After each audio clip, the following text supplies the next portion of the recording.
In this shelter, no child can live past 13 years old. On the surface, they live ordinary lives, making breakfast together. They pray with the mother who takes care of them, then take intelligence tests. Children who perform well receive praise. However, children who fall behind suddenly disappear without a trace. Everyone believes they are sent to happier families, until one day, two children accidentally entered the forbidden area of the facility and witnessed something shocking. The mother was making deals with terrifying creatures. Those so-called adopted children actually became meals for the monsters. The two children were terrified and fled the scene in panic, accidentally dropping a doll in the confusion. Among the children growing up in the shelter, 3 were particularly outstanding: the calm and wise Norman, the clear-minded Ray, and the all-around genius Emma. One day after breakfast, everyone began their usual game of hide-and-seek. Ray was responsible for timing and started his pocket watch. Norman served as the seeker, and with his deep understanding of everyone, he quickly found most people. Only Emma was an exception. She was agile and quick to react, making it difficult for Norman to catch up. But Norman stayed calm, carefully observing Emma's movement patterns and setting traps based on her habits.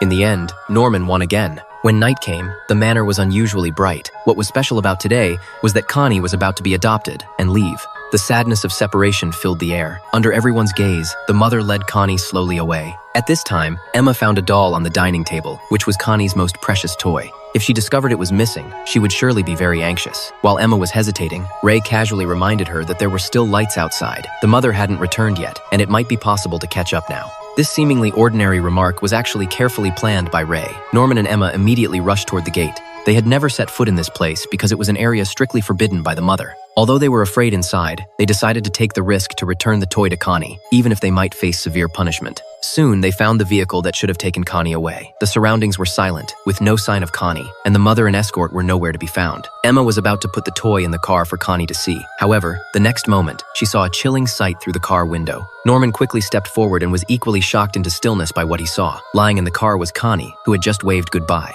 At this moment, she was no longer breathing. While the two were panicking, footsteps could be heard outside. They quickly hid under the car and held their breath. Emma couldn't suppress her inner fear and confusion, carefully peeking out to confirm the identity of whoever was coming.